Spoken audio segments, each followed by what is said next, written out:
Nós estamos transmitindo ao vivo no Facebook da Facom e também estamos gravando, né, nosso bate-papo, para depois ele vai ser publicado no YouTube da Facom também. Para quem não puder assistir agora ao vivo, fica lá disponível para assistir em outros momentos. Para a gente iniciar, então, passar a palavra para a professora Suzana, diretora da Facom, para dar as boas-vindas aí e apresentar os nossos convidados da tarde. Obrigada, Ivanise. Olá a todas e todos que estão aqui conosco, muito bom. Estamos hoje no nosso segundo webinário, live, roda de conversa, como a gente está chamando, e hoje o tema é produção cultural.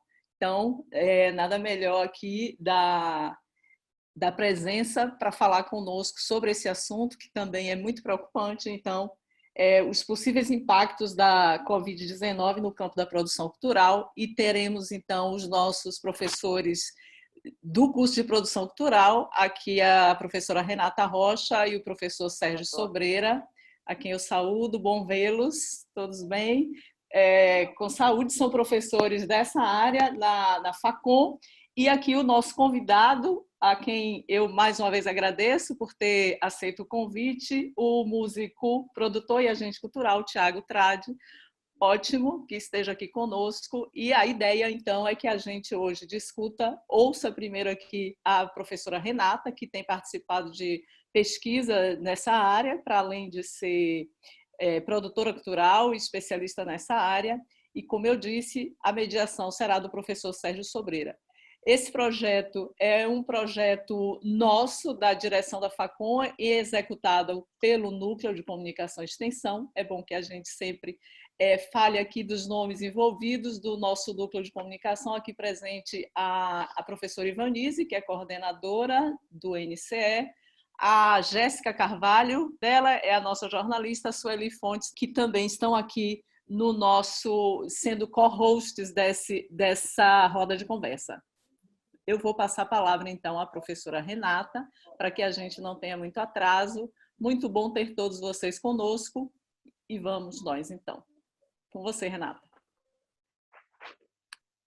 Bom, na verdade, a gente tinha combinado de Sérgio fazer uma breve introdução, mas vamos lá, Sérgio, eu vou passar então para você. Ok, então, o mediador, ele como mediador fala, inicia então, por favor, isso. Sérgio, e daí Renata seguirá com a fala. Ok, gente, boa tarde, obrigado ao convite da NCE, da Facom, agradecer a presença de Thiago e Renata, que vão junto comigo, né, tentar entender e debater com a audiência um pouco essa situação que a gente está vivendo.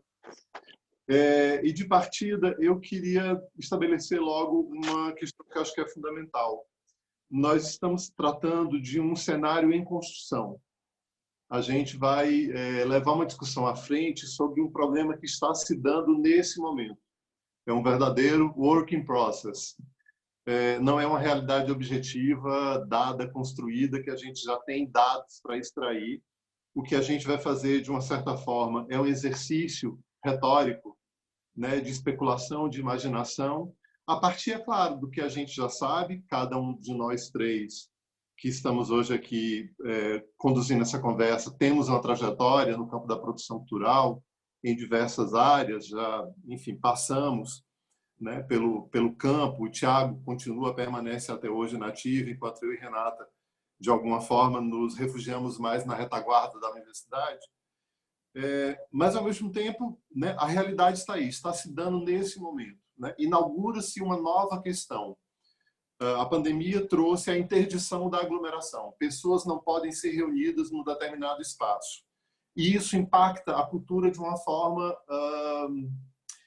que eu poderia dizer dilacerante, né? Porque o fundamento de muitas das formas culturais se dá exatamente na presença do público. É a presença que constitui a relação entre o artista e a arte, né? O público é um elemento fundamental dessa equação. Sem público, a gente não tem o espetáculo, não tem um show, não tem a fruição, não tem a exposição, não tem a visitação, não tem a audiência.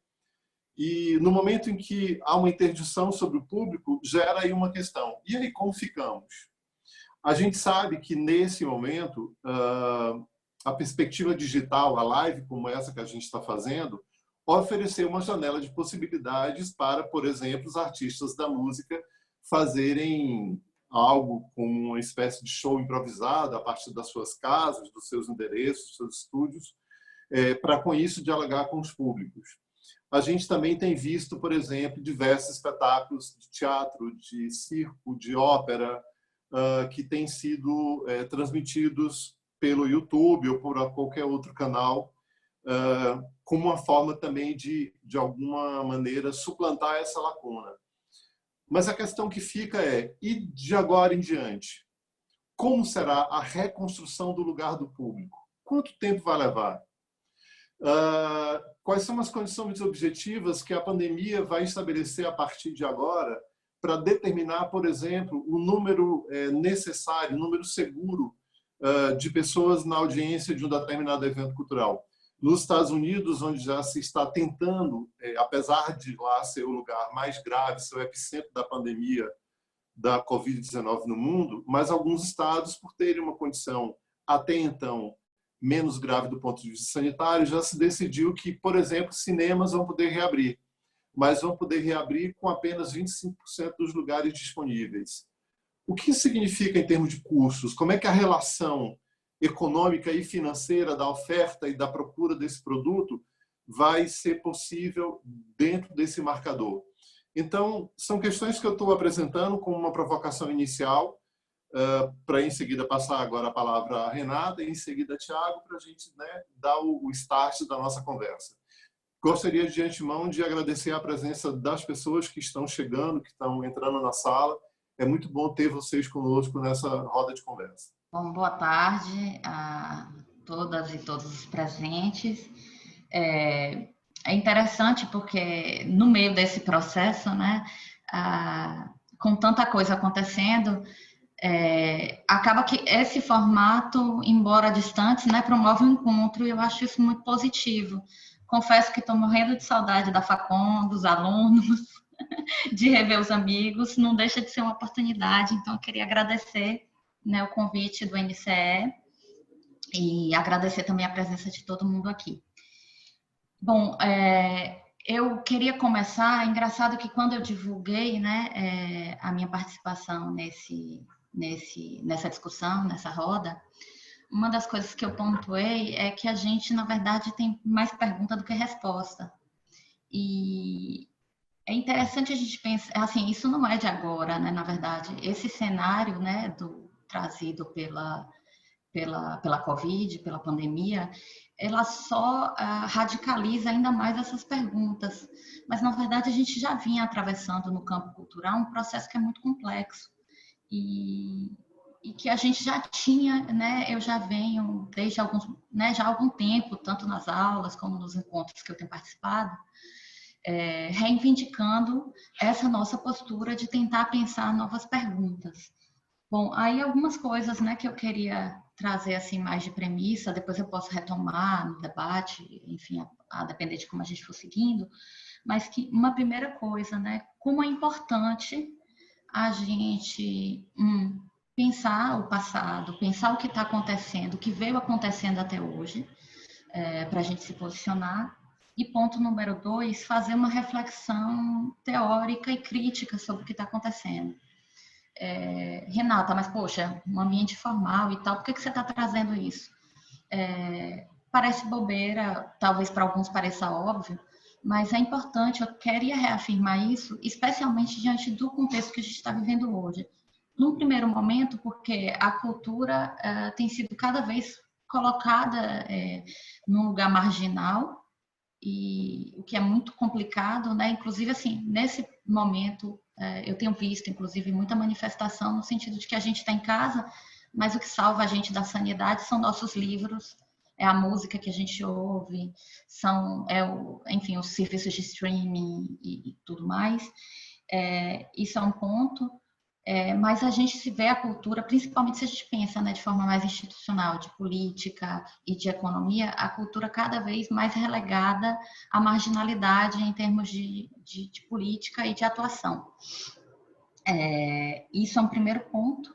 E o segundo ponto, que aí eu acho que já é um processo mais geral, que implica na cultura, que é a hegemonia da ideia da é minha opinião. Né? Aí a gente começa uma discussão e você, de repente, começa a apresentar dados e, de repente, a pessoa fala, não, mas é minha opinião. Bom, e aí, como esse campo da cultura é um campo complexo, é um campo que traz uma série de demandas, é um campo que também implica em afetos, eu acho que é importante a gente ressaltar essas duas coisas, ressaltar os dados que vêm sendo esquecidos e colocados, né, em segundo plano, inclusive de forma institucional mesmo. Assim, a gente vê esse imperativo do é minha opinião nos mais altos cargos, né, de gestão do nosso país, o que torna ainda mais complexa a nossa tarefa de debater, de trazer essa informação, de colocar questões, enfim, nesse cenário. Então, por isso que eu acho que é importante a gente pontuar essa questão, né? Um outro dado que eu queria trazer, ainda de premissa, né? Ainda não entrei no que eu ia falar, mas enfim, é um pouco a gente pensar em como um processo que já vinha acontecendo, né, de polarização, como isso se ressignificou recentemente. Um processo em que antes, quando os setores dito progressistas ou no campo teórico, né, a teoria crítica do campo da cultura reivindicava a discussão sobre a cultura, ela sempre colocava a necessidade da gente disputar valor. Né? Democracia, o papel da cultura, a deshierarquização, entre outras coisas. E o setor, sempre considerado mais à esquerda, reivindicava uma perspectiva mais formal do campo, ou seja, você gerar um pluralismo e garantir o livre o livre mercado do consumo cultural, com base em geral, uma hierarquização das belas artes e da indústria cultural enquanto, enfim, economia, enquanto, né, um aspecto mais mercadológico. E o que a gente tem visto hoje, na verdade? Que até essa perspectiva mercadológica e econômica da cultura está sendo colocada de lado. Eu estou trazendo isso, gente, assim, parece uma discussão muito, talvez muito, como é que eu posso dizer, alheia ao que a gente está vivendo hoje, mas eu estou dizendo isso só para colocar para vocês que a gente se vê hoje numa postura de que a gente tem que reivindicar, por exemplo, algo que já era superado, o ativo, a importância da cultura, por exemplo, como ativo econômico. E aí, quando a gente pensa em impacto, eu estou na equipe, né, de uma pesquisa muito interessante que está sendo colocada, está em curso, né? A gente começou ela no iníciozinho de março, assim que anunciou, no início não, né, meados de março, assim que a gente, né, viu o que é que ia acontecer, esse cenário que Sérgio já deu uma apresentada. Então a gente pensou, bom, isso vai impactar o campo cultural, né? Como parte, né, eu sou pesquisadora do OBEC, que é o Observatório de Economia Criativa da Bahia, coordenado por Daniele Canedo, que também é a coordenadora da pesquisa. Então, a gente começou a discutir, bom, será que não valia a pena a gente fazer essa pesquisa em progresso, analisar esse contexto, e decidimos fazer um formulário para começar, enfim, avaliar junto ao setor esse processo, como é que ele estava sendo visto, como o setor se via impactado por esse contexto, por essa conjuntura. E aí, o que a gente percebeu é que começaram a surgir também outras pesquisas a partir de dados diversos, sempre mensurando e colocando a importância desse aspecto econômico do campo, do impacto econômico, né, que esse campo está sofrendo, que vai além, né, claro, o campo da economia, a gente não pode esquecer, ele também tem uma parte que é simbólica, ele tem uma parte que é social, é o lugar do encontro, né? Por isso a gente sofre tanto com essa falta a impossibilidade de se aglomerar. Mas o campo econômico, a gente tem precisado reivindicar com muita força esse campo econômico. E eu acho isso muito dramático, porque até pouco tempo atrás essa perspectiva estava superada. Mas hoje em dia, assim, é necessário dizer que a gente está falando aqui de cultura, mas até a perspectiva mesmo da necessidade da gente, né, do valorização da vida, da necessidade do cuidado com a saúde, até isso tem sido questionado. Então, a gente está num cenário que é muito complexo em termos de conjuntura mais geral. Eu não sei, Sérgio, se vale a pena a gente assim colocar isso mais como uma provocação, como introdução. Depois eu posso trazer alguns dados das pesquisas, alguns dados também de economia da cultura, que é a área que eu venho me debruçando, da política também, mas fazer mais uma coisa assim mais, né, para eu não ficar muito tempo falando também, que é o drama do professor, né? A gente começa a falar e não quer parar mais. Aí eu sugiro a gente, né, ceder a palavra, e aí depois eu posso voltar trazendo um pouco esses dados. Eu inicialmente queria mais fazer essa provocação. Ok, Renata, obrigado. Eu queria passar agora direto para Tiago, para ele também fazer as considerações iniciais dele. E eu só queria acrescentar, em cima do que você falou, Renatinha, uma questão.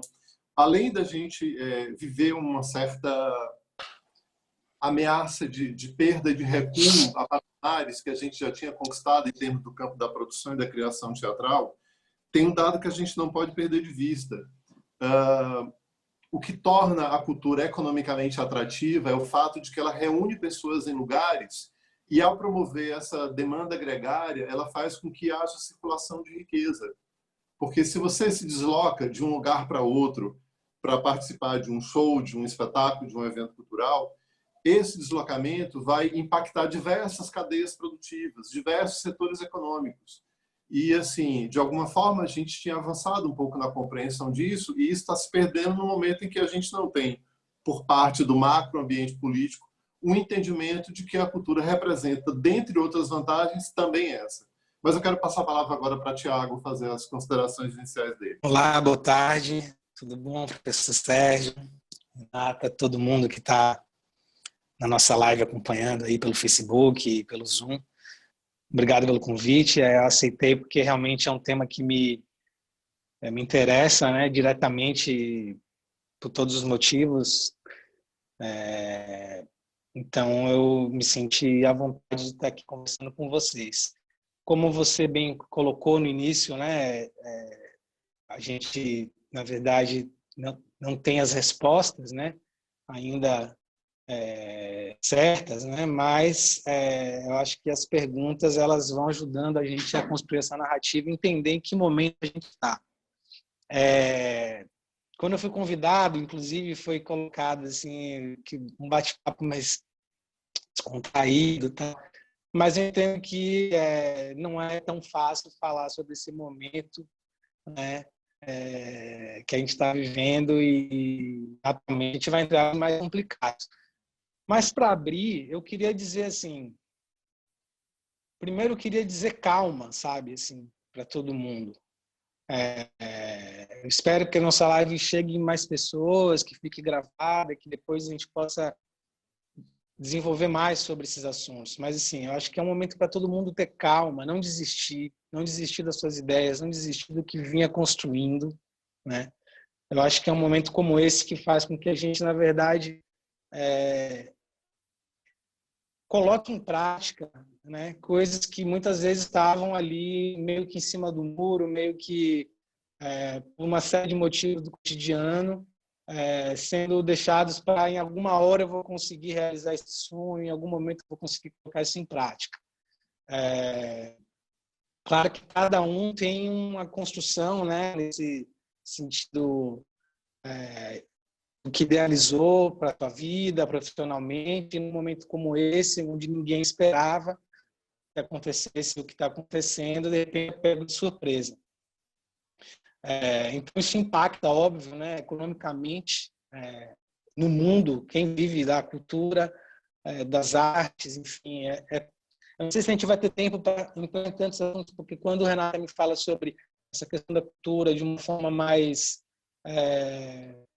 através dos dados, de informações que transversalizam outras áreas, né? Porque eu acho que a cultura, na verdade, ela está em tudo. Então, às vezes a gente fala de cultura como se a cultura fosse só show, fosse teatro, cinema, que já vai ficando ainda mais distante, mas digamos assim, o entretenimento, né? A cultura é muitas vezes vista só como entretenimento.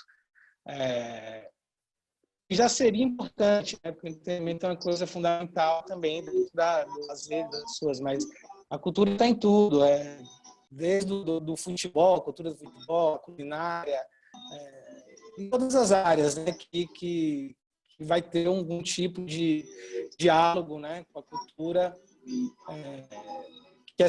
que vai sendo construída com o seu povo, né? Com a sua identidade, né, dentro daquilo que você faz. Então, na música, que é a minha área, eu acho que a música é uma área de que você, na questão de você desistir, não desistir, continuar um momento como esse, traz muitos questionamentos. Eu acho que a música ela é uma vida, né? Indo para quem dança, para quem trabalha com artes plásticas, cinema, é uma vida. Você não entra na música pensando inicialmente em ficar rico ou ter uma carreira de sucesso. Pelo menos esse não é um caminho natural das pessoas, né? Depois tendo uma questão de necessidade de sobrevivência. Bem, enfim, enquanto o Thiago reconecta, eu gostaria de retomar a discussão colocando algumas questões que, como Renatinha falou e a gente já colocou desde o início, povoam a minha cabeça. Qual o cenário que a gente vai ter pela frente, né? Thiago conseguiu voltar. Eu vou retornar a palavra para você e depois eu sigo aqui com a minha fala. Então, só para concluir, né? Não lembro exatamente em que momento eu parei, se caiu, mas assim, eu acho que se a gente olhar para esse cenário atual, é um cenário onde, de fato, a médio prazo as coisas não vão ser tão simples, né? Já existem muitas previsões. Eu acho que ninguém tem a informação precisa, mas a gente tem que, de uma certa forma, se embasar por alguns dados e por que algumas pessoas vêm dizendo, né? Que, digamos que Carnaval já não vai mais existir, o São João já não vai ter, e até que o São João do ano que vem, né, pelo prazo que se dá, pensando em vacinas, em medicamentos e tudo que envolve essa economia mundial e as questões de saúde, que não teríamos grandes eventos, aglomerações, pelo menos num prazo aí de talvez 1 ano e meio. Vamos pensar em 2 anos de uma forma mais, digamos, drásticas, né? Porque 2 anos parece muito tempo realmente para que nada aconteça. Mas a gente, nesse momento, não temos nenhum tipo de certeza, né? Então, temos que realmente prever aí um período mais duro, né? E eu acho que ainda vão pintar aqui na nossa conversa alguns debates, né, que podem ajudar nesse momento, mas eu acredito que é um momento onde a gente vai ter que enfrentar de uma forma realmente mais coletiva, né? Eu acho que muitas coisas vinham sendo... Eu acho que Renata trouxe dados importantes que eu também venho acompanhando, por viver de música, por também ser um produtor, também, né, ser uma pessoa que me autogerencio, né? Você vai acompanhando os dados, vai vendo a realidade, desde a base da pirâmide, que, como eu toco, eu ainda vou para a rua, eu toco em bares, eu toco em lugares onde tem muitas pessoas, mas eu também vou aonde não tem muitas pessoas. E a economia da arte, da música, no geral, ela realmente vinha já sendo muito prejudicada, independente da pandemia. Acho que isso só está trazendo uma outra realidade que a gente vai ter que acelerar. Mas, assim, pensando de uma forma mais vida prática, vida real, às vezes músico, artista, enfim, demora até porque, de fato, às vezes a gente fica um pouco alheio, tentando dar vazão à criatividade, ao que nos mantém aqui, né? O desejo da gente de fazer música, de compartilhar com as pessoas. Então, em alguns momentos, às vezes a gente demora um pouco mais. Por exemplo, no caso assim, o Uber, né? O Uber veio para facilitar, para trazer muita coisa de de mobilidade, né, de melhoria na mobilidade, mas aí passa um tempo, você começa a entender que aquele valor, aquela precariedade que o motorista da Uber enfrenta no dia a dia e que é lindo para você que é artista, músico, precisa daquilo porque o transporte é caro e você não pode ter um carro, com o tempo vai chegar em você, né? Que era o que vinha rolando já com o fim da cobrança de ingresso para show, né? O pague quanto quiser, a coisa do chapéu que virou uma coisa normativa, assim, né? Deixou de ser uma opção e passou a ser quase que uma nova forma de se cobrar. E a questão não é se é certo, se é errado, se é bom, se não é ruim, mas assim, é entender essa nova economia, né, que já vinha sendo praticada e que, na verdade, ela vinha sendo realmente muito precária. Então, eu espero que nessa conversa, eu vou encerrar minha fala agora para poder a gente ter interlocução, a gente consiga apontar, né, novos caminhos de como os artistas vão sobreviver nesse momento onde ainda não se tem uma noção do qual caminho, por exemplo, o dinheiro, como a gente entendia como economia, esse dinheiro, essa monetização, né, até do próprio dinheiro de papel, que realmente já não faz mais sentido. Que lugar a gente está, né? Que caminho, que novo mundo é esse que a gente vai viver a partir de agora, onde a moeda virtual, o trabalho virtual vai ocupar um espaço muito grande na vida de todo mundo. Mas a vida real continua, a vida física lá fora, né? Então, acho que isso me interessa, a gente encontrar esses pontos de intersecção, porque precisaremos estar nas ruas o quanto antes, né? Livres, vivendo uma rotina normal, né? Dentro do que vai ser esse normal a partir de agora. Mas eu queria fechar minha fala aqui. Bem, acho que a fala de Tiago traz aí uma série de questões. A primeira delas, para a gente prestar atenção, na própria conjuntura econômica da cultura, né? Se a gente está querendo falar de que impactos vão acontecer, vamos falar um pouco também sobre que lugar está sendo impactado.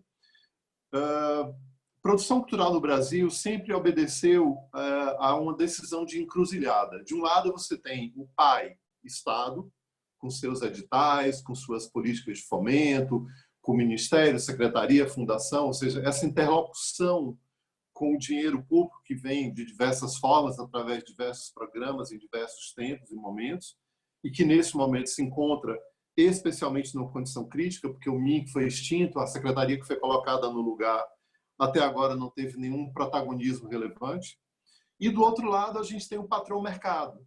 Então, a condição da produção cultural é uma condição, em alguma medida, que pode ser lida no primeiro momento como uma condição subalterna. A gente olha para dois lugares que ascendem economicamente sobre a gente, com os quais a gente precisa se relacionar para obter, digamos assim, a chamada energia monetária, que vai fazer a produção cultural circular. Mas, ao mesmo tempo, no meio do caminho, existe uma coisa chamada público.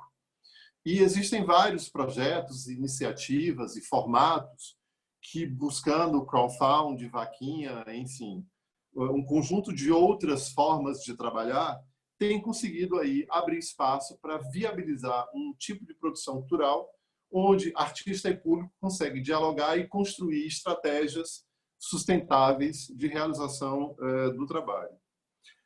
A questão que eu vejo com grande dificuldade é que nós não sabemos como serão os impactos na constituição do lugar do público com esse cenário pós-pandemia. O que a gente sabe é que a pandemia já apresentou de partida uma crise no capitalismo, porque ela traz como uma questão crítica central, e é por isso que o Trump e o Bolsonaro esperneiam tanto, porque os setores econômicos mais fortes do capitalismo dependem visceralmente, estruturalmente, das relações de consumo para que a roda da fortuna deles continue girando.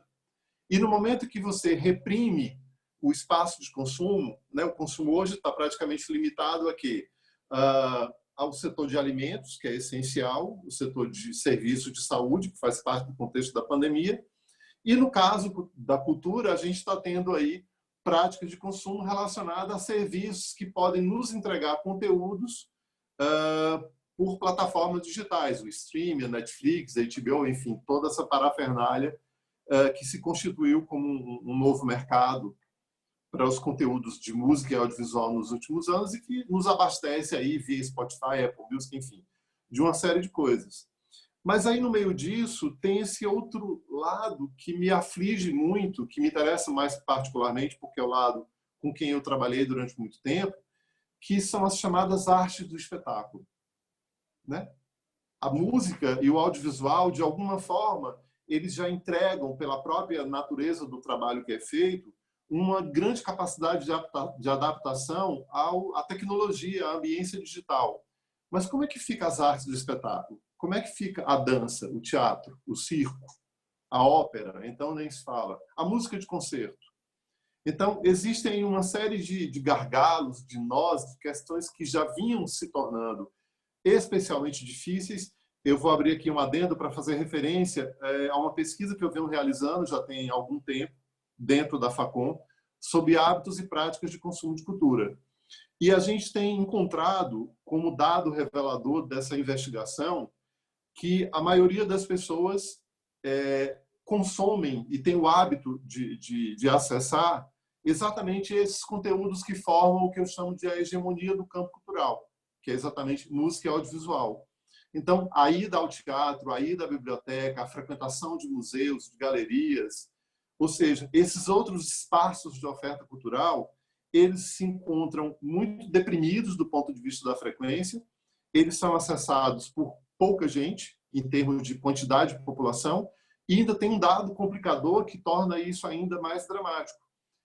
Há uma dependência de fatores de condição econômica e escolaridade para que a gente alcance o que seria um estado ideal de consumo cultural. As pessoas consomem de tudo um pouco. Não tem o seu consumo concentrado apenas num ou no outro formato. Então, para mim, fica particularmente uma angústia assim, me atravessando durante todo esse tempo, que é quanto tempo levará para a gente retomar a tal da normalidade, se é que a gente vai retomar, né, num espaço pós-pandemia, né? Quais são as condições de sociabilidade que a pandemia vai nos entregar depois que ela se torna um mal menor, para que a gente possa encontrar, né, os frangalhos ou talvez a ruína do teatro, da dança, do circo. Como é que ficam, né? E aí, nesse sentido, eu gostaria de saber, Renata, você que está conduzindo, está fazendo parte de uma pesquisa do Observatório de Economia Criativa, se esse componente aparece nas investigações e o que é que você, como professor e pesquisadora do campo, e Thiago em seguida pode falar também, o que é que vocês pensam sobre essas questões? A pesquisa, eu vou até colocar aqui no chat, assim que eu terminar minha fala, o link. A gente ainda está né, no momento preliminar, então a gente tem feito algumas análises, né, porque a ideia da pesquisa, só para situar um pouco, a gente publicar quinzenalmente boletins. Hoje deve estar saindo, se não já saiu, o nosso boletim número 3. E aí a gente vem, agora a gente está mais ou menos com uns 500 respondentes individuais, se não me engano 300 e alguma coisa de organizações, né? E a gente segue divulgando a pesquisa, e eu estou falando que eu vou botar o link, inclusive, porque se alguém não respondeu, eu peço que responda, que divulgue entre os contatos, né, para a gente poder chegar ao maior número possível de dados, né, para poder pensar isso de forma mais geral. Então, Sérgio, assim, a gente tem já algumas, né, a pesquisa contempla os diversos setores, inclusive a ideia é fazer essa análise, né, uma análise cruzada também desses dados. Já dá para ver que, claro, setores, por exemplo, como artes performáticas, são mais impactados. Na pesquisa, a gente ainda não conseguiu se debruçar sobre os dados, mas assim, o que eu tenho lido de informação é que, por exemplo, em alguns lugares, em alguns países, por exemplo, livrarias têm tido um boom de vendas, por exemplo, tem algumas com aumento até de 400% na Itália, principalmente de livro online, mas isso não aconteceu aqui no Brasil. Então, é interessante a gente ver também que, como o Thiago falou, né, a cultura ela envolve né, uma gama tão complexa de questões que, inclusive, pensar esse mercado, ele precisa de um cuidado muito grande, justamente por conta dessas dinâmicas todas que ele envolve. Então, no Brasil, a gente já se verificou uma queda, principalmente por conta, né, do fechamento das livrarias. A queda ainda é pequena por enquanto, mas imaginava-se, né, que pelo menos assim um avanço, pelo menos de vendas online, acredito eu, já que estaríamos confinados, mas isso não se deu. Mas aí, Sérgio, eu queria pegar assim sua pergunta até para trazer um gancho, que foi uma coisa que eu fiquei pensando em falar, depois eu não anotei e me passei, mas que vai muito na linha do que você fala, talvez até ajude a construir um pouco a questão que você coloca, que é o seguinte: a gente vem falando muito, né, o que muda na economia, né, criativa, o que é que vai mudar na cultura. E quando para a gente poder pensar esse bate-papo aqui, eu cheguei e dei uma olhadinha na última pesquisa publicada do IBGE, Sistema de Indicadores Culturais, Indicadores de Informações Culturais. Se vocês quiserem também, eu posso cortar o link aqui, a professora, né, querendo dar as referências. Mas é porque eu acho sempre interessante, né, quem quer se aprofundar pode ter acesso, eu acho bem legal. Porque uma coisa que a gente tem que pensar também é o que não muda, sabe, Sérgio? Assim, tem muita coisa que vai mudar, mas tem muita coisa que não vai mudar. E entre o que não vai mudar, por exemplo, é a imensa desigualdade de acesso que a gente tem, né? Então, por exemplo, a gente tem 32% do Brasil mora em município que não tem museu. O que é que muda para essas pessoas em relação a esse acesso? Nada. E é muito triste a gente pensar isso, né? Por exemplo, sem teatro ou sala de espetáculo são 40% dos municípios brasileiros. Sem rádio, 18%. Sem provedor de internet, gente, o município inteiro não tem um provedor de internet. Isso é 15% do Brasil.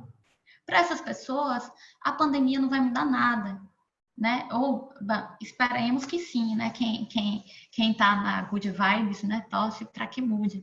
Mas eu acho que é uma coisa que a gente precisa pensar também é essa questão do acesso, né? E para determinados campos das artes, eu acho que as artes performáticas em especial, né, ela tem muito esse perfil, não vai mudar. E isso é muito triste, não vai mudar porque já era muito ruim e as pessoas continuarão sem acesso.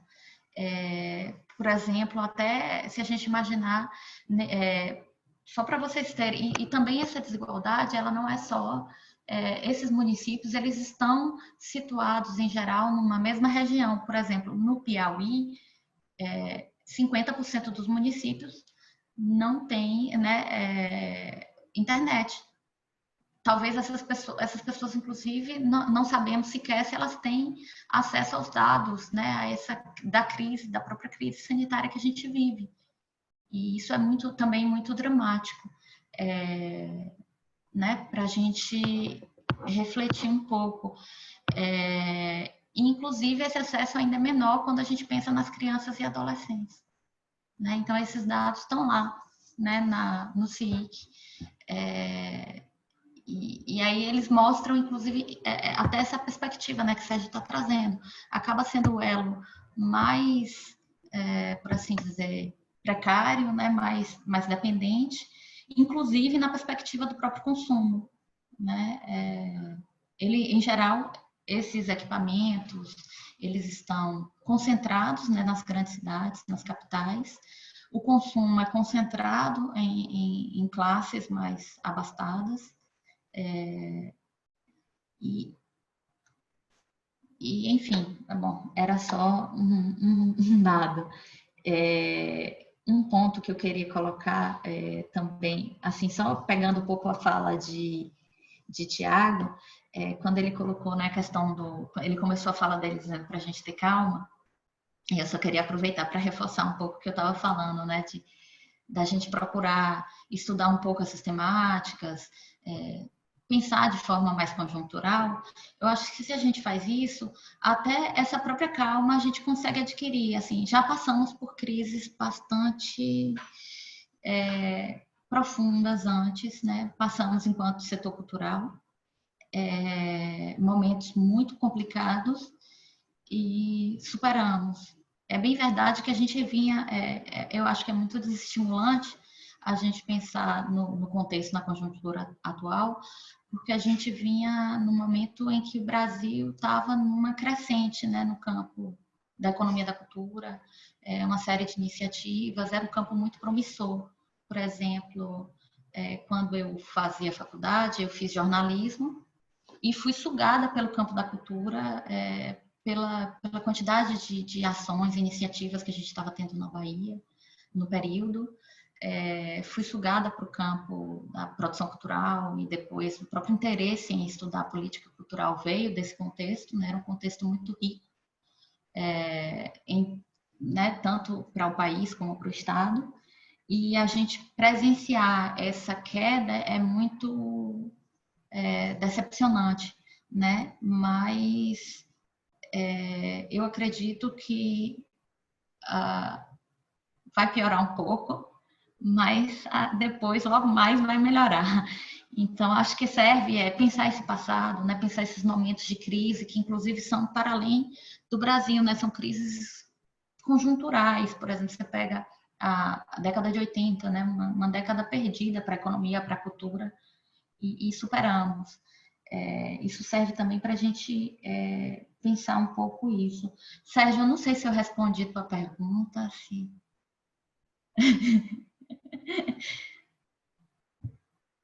Eu acho que a gente não está procurando nenhuma resposta, né, definitiva. Antes de passar para o Thiago, eu queria só problematizar uma fala que você fez, Renatinha, quando você lembra que tantos municípios, tantos porcentos dos municípios brasileiros não tem cinemas, não tem teatros, não tem isso, não tem aquilo.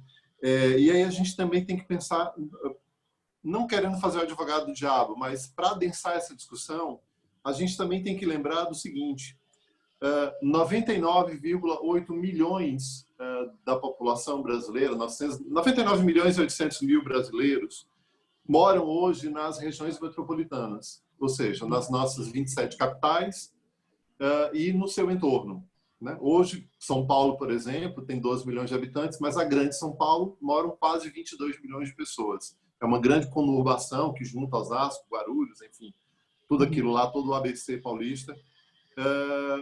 E isso, de alguma forma, gera a possibilidade, né, de uma oferta cultural mais intensa, mais diversificada, porque é uma grande população morando no mesmo lugar e termina acessando, digamos, uma rede de equipamentos, de espaços que são compartilhados.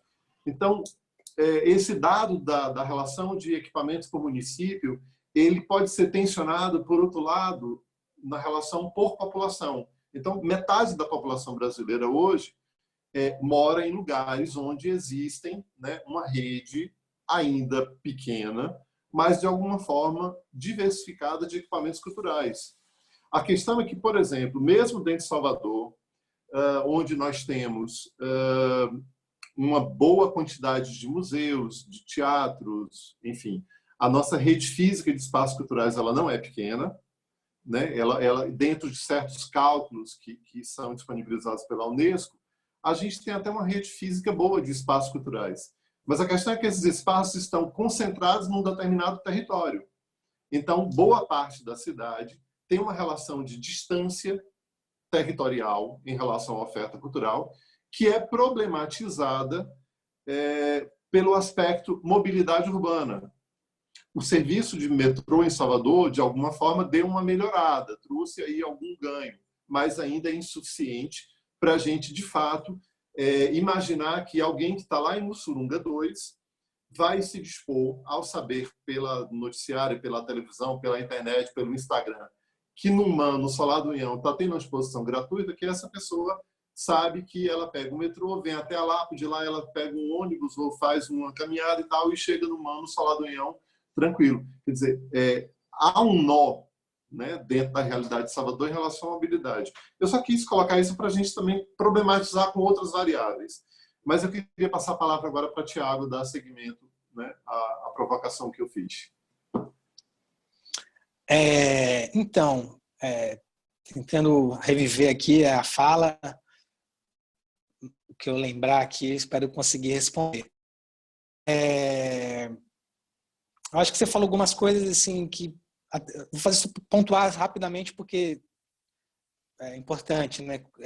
Existe uma indústria hoje virtual, né, que passa pelos streams e desde o Netflix a Spotify, os grandes aplicativos, né, de música e, enfim, conteúdo, vamos chamar assim, de conteúdo de entretenimento, que pouco se fala e o consumidor está pouco preocupado, por isso que são muitas coisas que a gente tem que conversar numa hora dessa, né? Porque eu acho que algumas pessoas são mais otimistas, outras são mais pessimistas, enfim, as opiniões de cada um, mas essa coisa de vamos sair melhor dessa, por exemplo, isso é muito discutido. E assim, o que eu quero dizer, por exemplo, o Spotify paga pouquíssimo, por exemplo, o músico, o compositor que fez aquela obra, ele recebe centavos.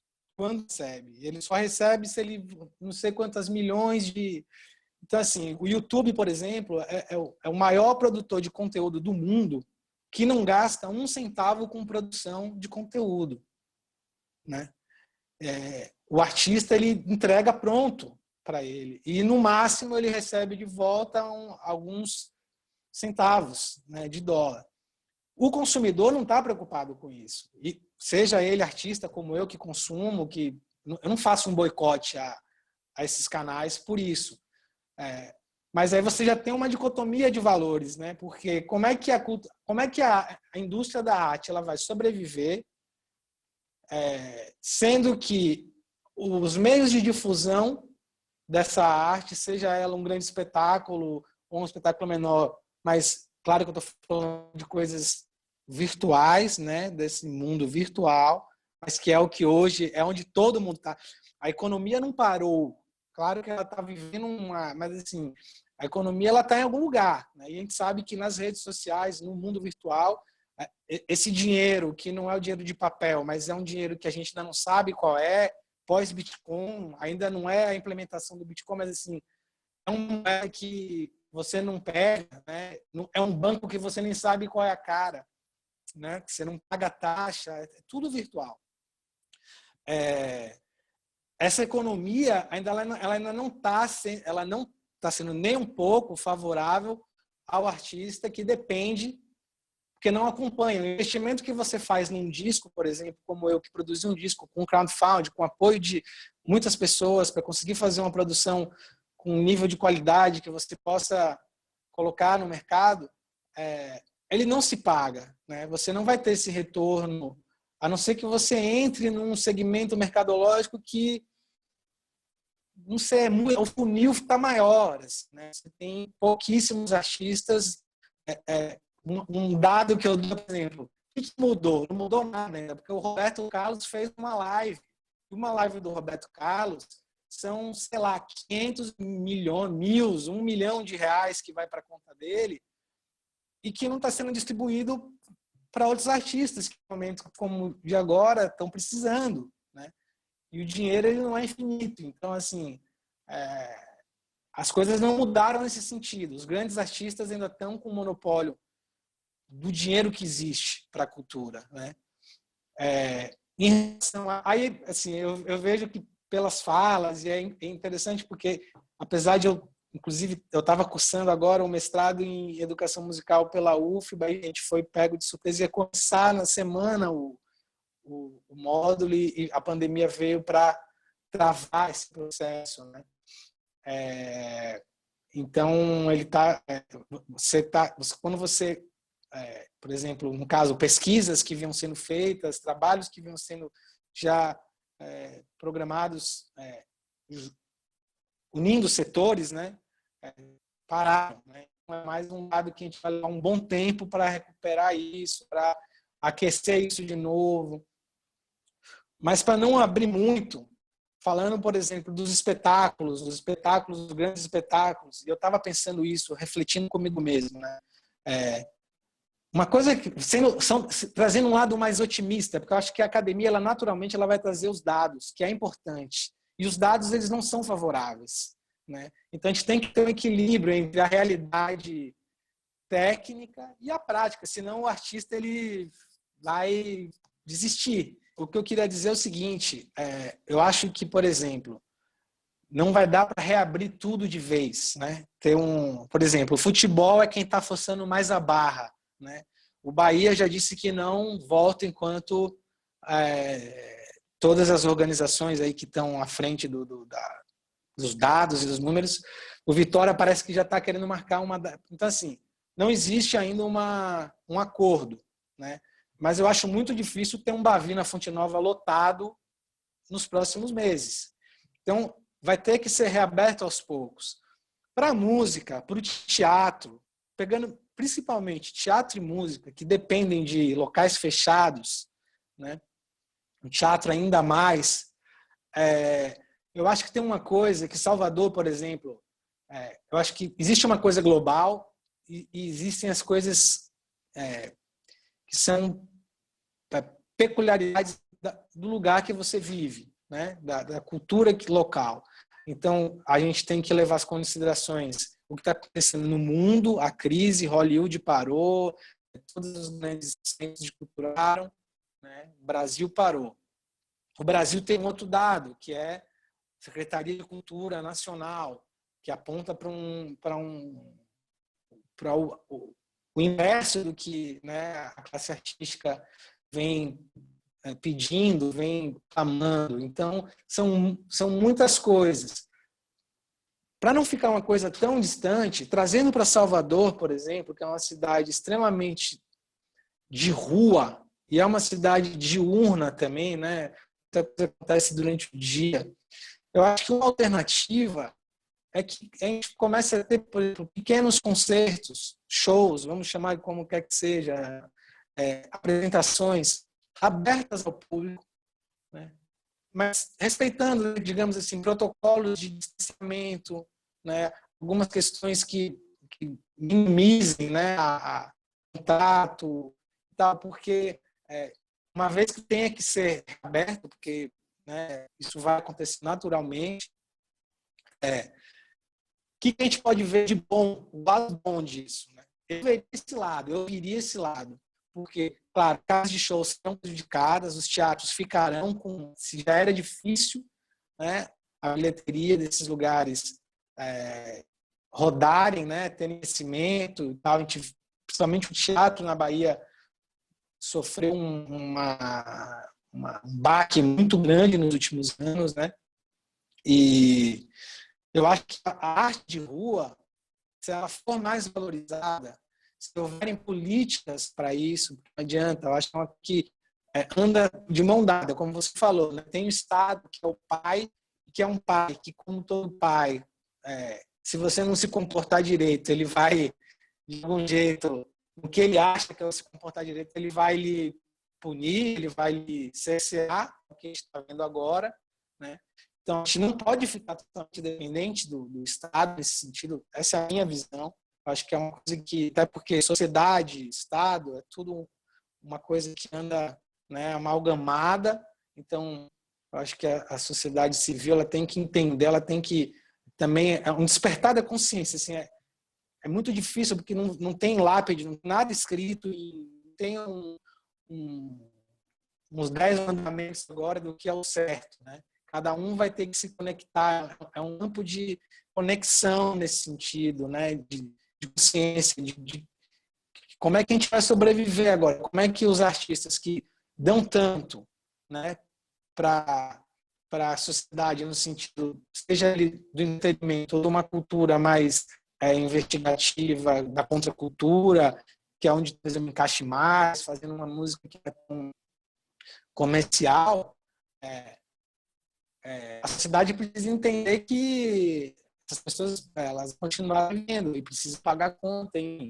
Então, eu acho que tem alguns pilares que eu vou jogar aqui para a gente continuar o debate, que é aproveitando que hoje é o dia de aniversário, né, de uma pessoa que não está mais aqui, que é o Joãozito, um grande artista plástico, pensador contemporâneo, e fez muita coisa, deixou muita coisa para a gente aqui em Salvador. E ele falou uma coisa, né, nesse encontro que eu tive com ele, que eu guardei. Assim, ele falou: precisamos desvalorizar o dinheiro. Desvalorizar o dinheiro, como eu entendo, não é alguém te dar uma nota de R$100 e você falar: não, obrigado, me dê 50 que é de bom tamanho. Não é essa relação. É entender o quão importantes são outras formas de relação, né, de engajamento, de agregar valor ao que está sendo construído a partir de agora, dentro da arte, principalmente. E o consumidor tem um papel fundamental, porque é uma coisa que anda junto, né? Quem produz arte também consome arte, né? Existem pessoas que não produzem arte, mas que dependem da arte. Então eu vejo assim, um lado bom para os grandes espetáculos desse momento seria que a gente conseguisse encontrar um jeito de valorizar mais a arte de rua, né? A arte do artista de rua e a arte feita na rua, né?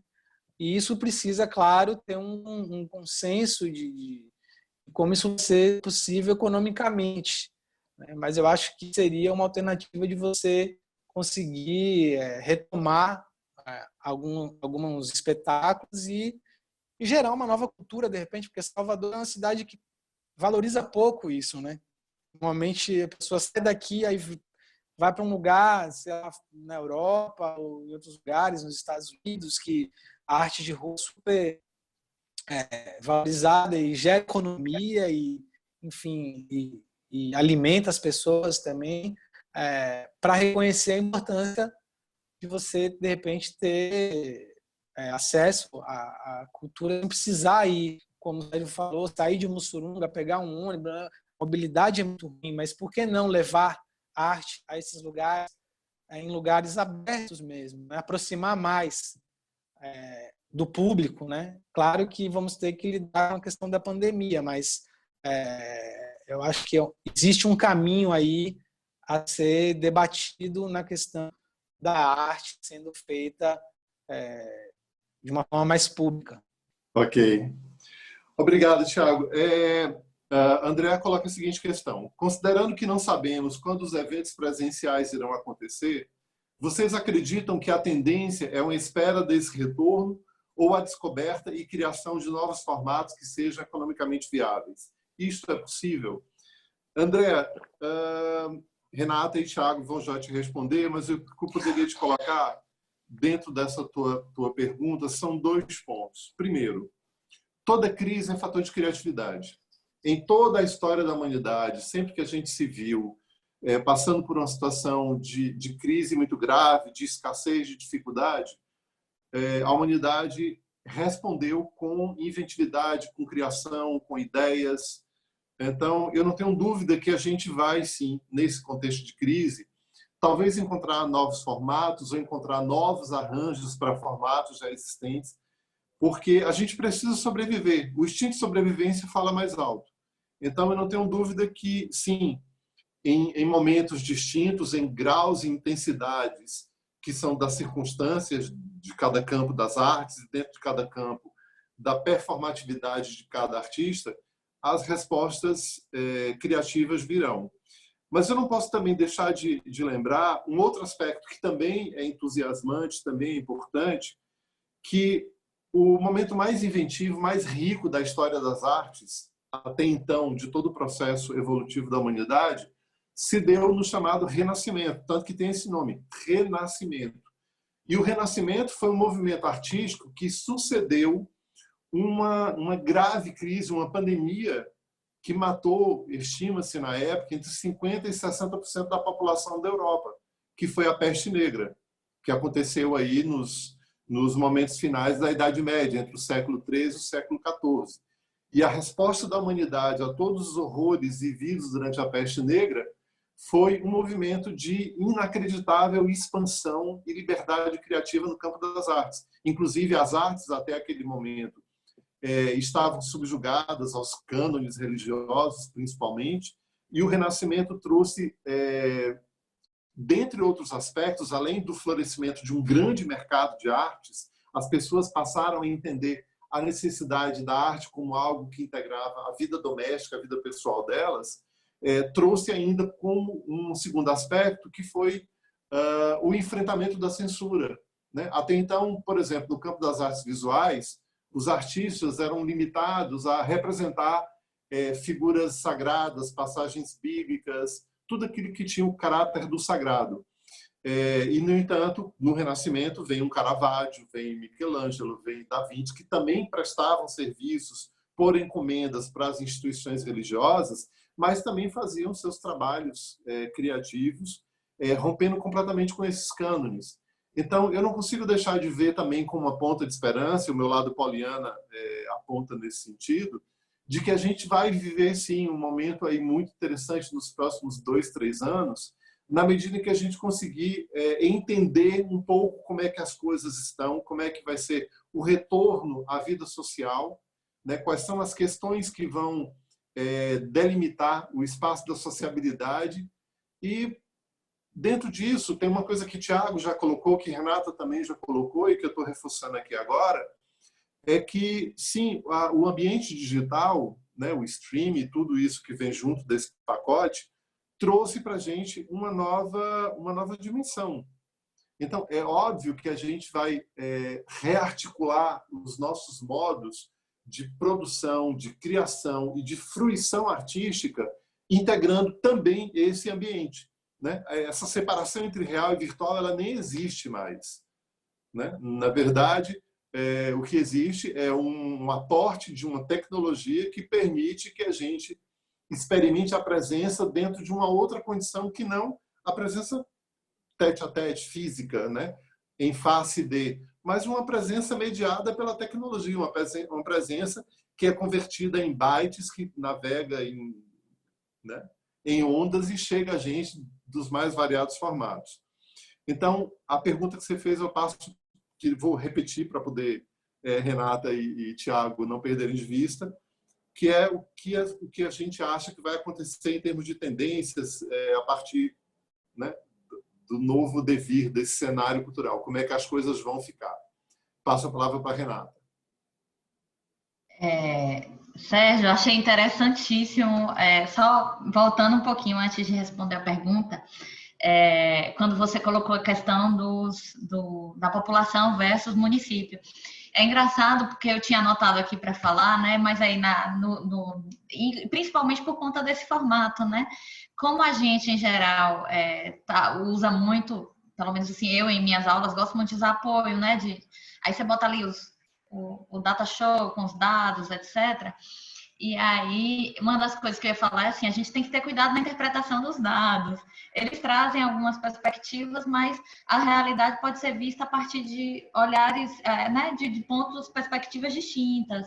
E aí você trouxe uma perspectiva que realmente, né, em relação à população, é só para dizer assim que obrigada pelo outro viés, porque realmente eu acho que é uma coisa que a gente tem que, quando a gente trabalha com dados, a gente tem que realmente fazer, né, essas ponderações todas. Então, bacana. E aí, em relação à pergunta, eu queria assim também voltar um pouco para, né, quando eu comecei a falar, que eu estava dizendo que como a gente, né, se vê às vezes tendo que reivindicar, por exemplo, o papel econômico da cultura para mostrar a sua força. Quando a gente achava que isso estava superado. Eu acho, sabe, Tiago, e aí é um pouco uma interlocução que você pontuou, que a gente, né, do campo da cultura, uma necessidade tão grande de capitalista, a tendência é que a gente use a perspectiva econômica para dizer, olha, até para quem não gosta de cultura, né, você poder falar assim, você pode até não curtir isso aqui, mas veja, isso tem um valor econômico. Por exemplo, quando a gente fala que a indústria do copyright dos Estados Unidos, ela tem um valor agregado de 2 trilhões. Isso é maior do que, né, seria uma das grandes economias do mundo se fosse um país, né? Se a indústria de copyright dos Estados Unidos fosse um país, ele estaria, eu não me lembro agora em qual posição, mas certamente entre os 15 maiores, né, países com maior PIB do mundo. E aí a gente se perde um pouco também nesse argumento, né, se a gente faz esse jogo de querer, enfim, validar, né, pela perspectiva econômica, porque a gente deixa de falar ou deixa de reforçar, de reiterar o papel social da cultura, né, da arte, o papel simbólico, né, da arte, por exemplo. E aí, eu estava lendo recentemente um texto, né, era uma matéria que falava sobre a curadoria das grandes bienais de arte no mundo. E aí, um dos exemplos que eles citam é de uma bienal de uma cidade do Japão, que fica próxima a Fukushima, e eles estão fazendo muitos esforços, né, estão se esforçando muito para não adiar nem cancelar. Ela estaria prevista para julho, porque em 2000, na verdade é uma trienal. Em 2011, eles consideraram que foi um recorde de público e ela teve um efeito muito terapêutico por conta do acidente nuclear de Fukushima. Então, assim, estamos em isolamento, mas com certeza, apesar, né, da dinâmica virtual, eu tenho certeza que todo mundo tem alguém de quem a gente está morrendo de vontade de dar um abraço, morrendo de vontade de encontrar. Eu só me lembro, a gente inclusive começa a conversar, né, em memes, mas aquele meme de Drauzio Varela, assim, né, dizendo saudade de uma aglomeração, né, minha filha? É bem o que eu acho que muitos de nós sentimos. E aí eu acho que vai sim surgir, né, para responder a pergunta, com certeza. É claro que alguns formatos vão ter que esperar, a gente não tem como correr disso, não tem como fugir disso. Mas novas possibilidades estão sendo pensadas, sim.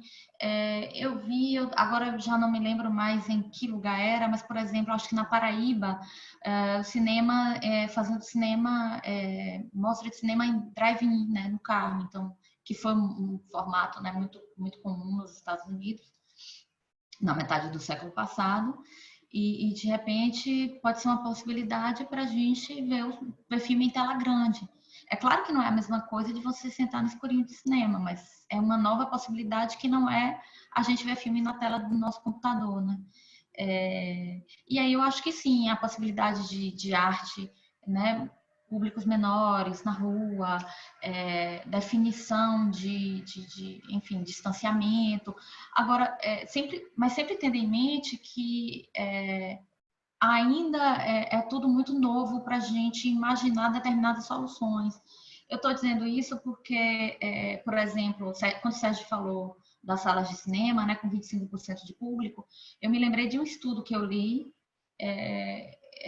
da China que mostrava que 3 famílias haviam sido infectadas num restaurante por estarem em mesas diferentes no mesmo restaurante de uma família. Eu não sei se foi na China ou na Coreia, enfim, me desculpem. Também não me lembro mais nem onde não sei, eu acho que foi na Folha de São Paulo que falava desse estudo. E pelo fluxo do ar-condicionado. Então, assim, a gente ainda conhece muito pouco da pandemia, do processo do vírus, para a gente poder entender como vai ser possível esse retorno, quais essas formas. Eu acho que agora, com os primeiros países, né, promovendo suas aberturas, a gente, de certa forma, é uma pena que não tenhamos aproveitado isso, né, profundamente, mas assim, por estarmos num país em que isso começou depois, eu acho que a gente pode verificar algumas experiências e a partir delas ir desenvolvendo. Mas com certeza, num futuro, mesmo que não seja um futuro próximo, concordo muito com o otimismo de Sérgio, sabe? Apesar de, como o Thiago falou, né, a gente se coloca aqui de forma muito pessimista, porque os dados, né, enfim, não trazem para a gente essa perspectiva mais otimista, né? Mas eu acho que a criatividade, inclusive assim, se tem um setor que é característica nata dele, a precariedade, a incerteza, esse campo é da cultura. Isso está até na economia, né? O campo da economia já coloca como característica inata do campo da cultura essas duas, entre outras, né? Mas essas duas são características próprias. né? Precariedade e incerteza. Então, eu acho que sim, é possível superar e é possível pensar e criar novos formatos para sairmos dessa. O que eu estou passando agora é exatamente um reflexo do que a gente também conversou. Por exemplo, onde eu moro é um lugar super alto, né, na federação, mas a internet aqui é péssima, por exemplo. Até para você conseguir, você só tem acesso a poucos gigas, enfim. E aí eu estou falando de Salvador, né? Então, como já foi dito, tem regiões onde não se pode nem imaginar isso.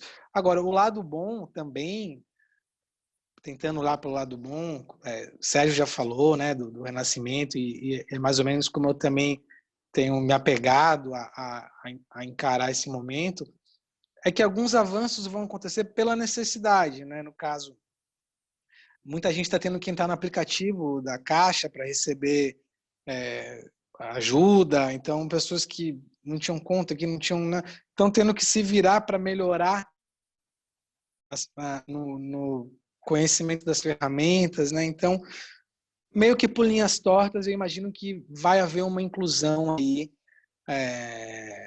não sei números, eu acho que pode colocar mais pessoas conectadas, né? Porque eu acho que a gente vive ainda esses distanciamentos, né? Uma frase que eu acho interessante também, que eu gravei, já ouvi várias vezes, mas que eu acho que cabe para a arte, para a cultura também, era sobre a questão da educação, né? Que foi até o professor Saja que falou, eu gravei, que era uma coisa que me caiu a ficha, né? De que a gente vivia uma educação pautada em livros do século XIX, com professores do século XX, com alunos do século XXI, né? Então, o quanto isso era novo, difícil, para o professor dentro da sala de aula, enfim. E eu acho que esse momento que a gente está vivendo agora é meio que uma mudança meio que notória de tudo isso, né? Então, as pessoas estão tendo aula em casa, esse tipo de aperfeiçoamento, né? Não vou nem falar das escolas que já estão dando aula em casa, mas assim, aulas de música, né? Está tendo muita aula de música através dos aplicativos do próprio Zoom, muitos encontros, muitos debates. Então, isso acho que vai trazer melhorias. O grande lance é que a gente ainda não sabe a questão econômica disso, como é que vai ser aperfeiçoada, porque passa por um monte de incertezas e a gente realmente não tem uma política, não é nem uma política, um código, né, de regulador, não sei o termo, mas assim, que, digamos assim, proteja o produtor, né, os agentes que produzem, que criam, porque eu acho que isso é uma questão também muito importante nesse momento, né? Então, eu acho que a gente tem que encontrar agora um jeito de proteger quem produz, né? Essa faixa de pessoas que produzem, porque o que aconteceu recentemente, inclusive, foi a tentativa de acabar com os direitos autorais, né? de reduzir o acesso a esse valor arrecadado, esse valor que é cobrado, que já não chega, o grande lance é que ele já não chega como deveria chegar, então tentando limitar ainda mais. Então, eu acho que esse é um dado que a academia é muito importante, os estudos científicos são muito importantes para trazerem esses dados, né? Mostrarem a quantidade de pessoas que são atingidas diretamente, tanto que são beneficiadas como as que estão sendo prejudicadas por uma falta de política, de fomento e de proteção, digamos assim, a esses autores, né, aos compositores, aos criadores, às criadoras, compositoras, enfim. Eu acho que o conhecimento tem que ser compartilhado cada vez mais, né? Eu acho que ele pode ser compartilhado, inclusive, sem um valor monetário, né? Eu acho que isso é uma tendência, encontrar um equilíbrio maior nisso. Se você compartilhar conhecimento gratuito e também oferecer um curso, alguém que queira se aprofundar mais. Então, isso é legal, porque você gera uma dinâmica, né, de você, mais ou menos como não sei, vou fazer uma comparação meio louca, mas assim, o BI na UFBA, eu achei uma coisa muito legal quando ele apareceu, porque ele deu um leque de opções para o estudante ele saber em que área ele vai se aprofundar, né? Como é que ele vai se especializar. Então, ele pode ter um convívio maior, ver mais coisa. E a internet traz isso. Você pode ver muitas coisas e escolher uma que se aprofunde, né? E aquilo, de repente, você vai pagar pelaquela informação.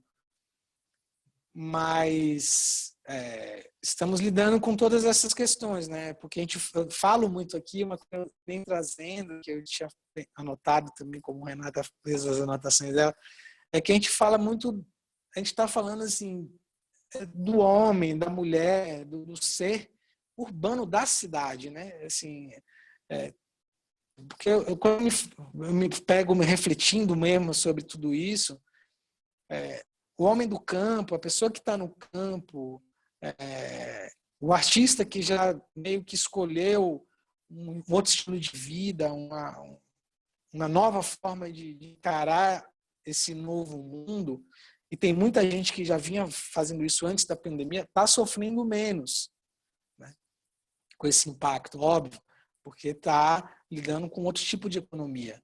Então, até que ponto estamos dispostos, né, a ceder ou a lutar, enfim, encarar essa batalha que é viver de arte, viver de cultura, né, dentro das grandes cidades, grandes centros do mundo. Aí eu posso falar assim, a vida de quem faz cultura não é tão diferente assim de quem está em Salvador, quem está em Nova York, quem está em outros lugares, porque aumenta-se também o número de concorrência. O dinheiro ele é escasso, né? Renato falou bem aí lá, o dinheiro para a cultura já traz uma precariedade, e eu vi isso em outros lugares, né? Claro que você fala da Alemanha, às vezes a gente pensa a Alemanha como um lugar que é realmente um lugar muito diferente em relação ao cuidado com a cultura, com o patrimônio, com tudo,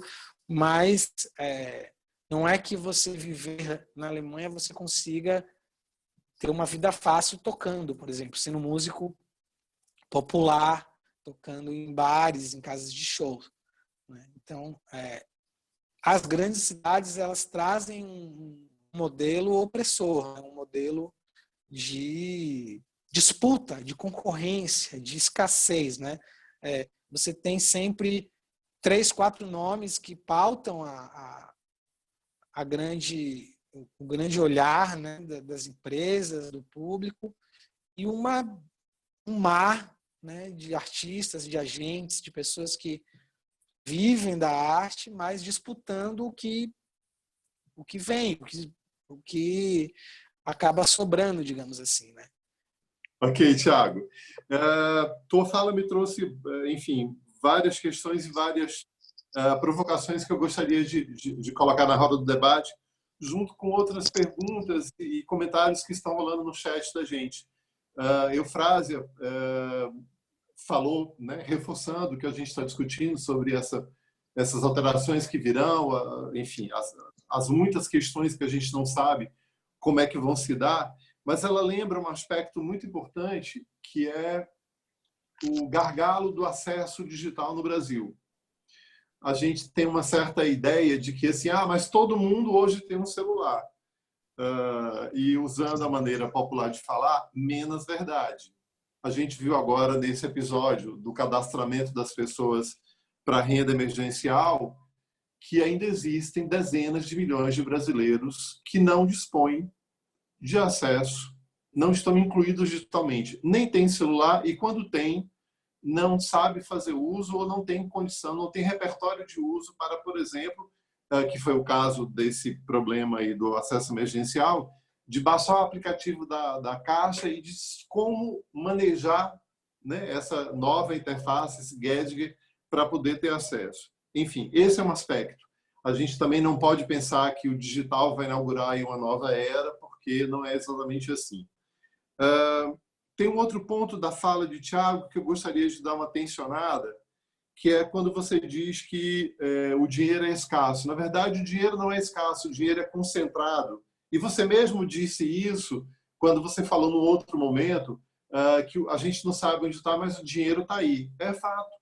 O dinheiro está aí. E um dos problemas que a gente vive no atual estágio do capitalismo, que se dá quando surge, por exemplo, esses grandes players dessa economia baseada em aplicativos, em streaming digital, é que são formatos concentradores, né? A Netflix chega e toma todo o mercado, o YouTube chega e toma todo o mercado, o Uber da mesma forma.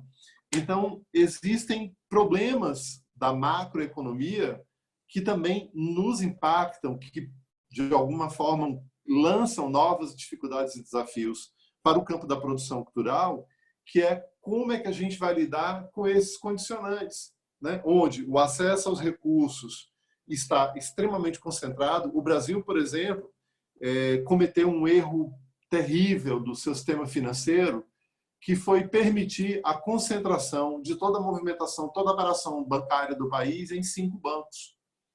Né?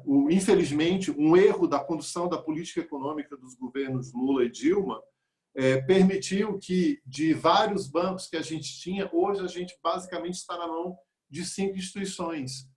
Então, com 5 instituições, as relações de concorrência são muito diferentes, o acesso ao crédito é muito diferente.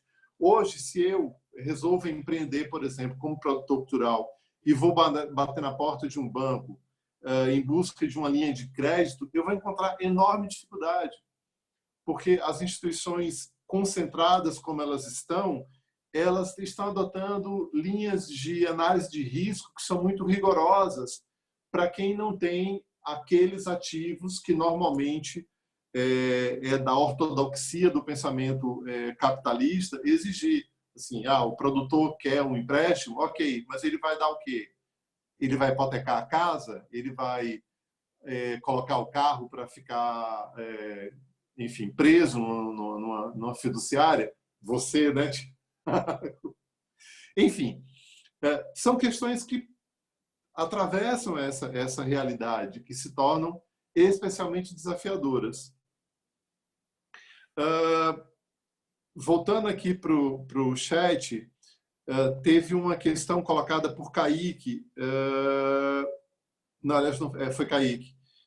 Não foi Kaique, não, foi Eufrásia também. Que foi também assim, como é que fica a questão dos museus, né? Esse tipo de espaço onde você pode digitalizar o acervo e colocar na internet. Ok, do ponto de vista de uma fruição, você consegue fazer essa costura. Mas a gente sabe que, por exemplo, é uma grande fonte de renda para os museus do mundo a visitação de pessoas, né? O Louvre sozinho recebe 12,8 milhões de pessoas por ano, pagando 17 euros.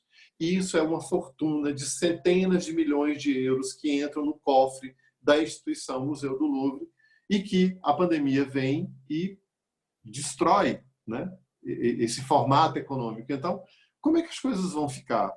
Eu gostaria de lançar uma provocação aqui para vocês, que eu acho tudo muito curioso, que a gente vive, né, nesse acirramento e, de alguma forma, persistência de um modelo neoliberal de economia, né, que fala tanto em Estado mínimo, mas é exatamente o Estado, seja no Brasil, nos Estados Unidos, na zona do euro, enfim, em qualquer lugar do mundo, que está vindo em socorro da sociedade, dos meios de produção e das instituições bancárias. Inclusive, no Brasil, aconteceu um movimento que foi muito claro por parte do governo, dizendo quais são as prioridades. O primeiro setor que foi protegido por uma medida provisória lançada dentro da decretação do estado de emergência foi o sistema financeiro. Quem primeiro recebeu o apoio do governo para dizer vocês não vão quebrar, a gente não vai deixar vocês falirem, foram os bancos.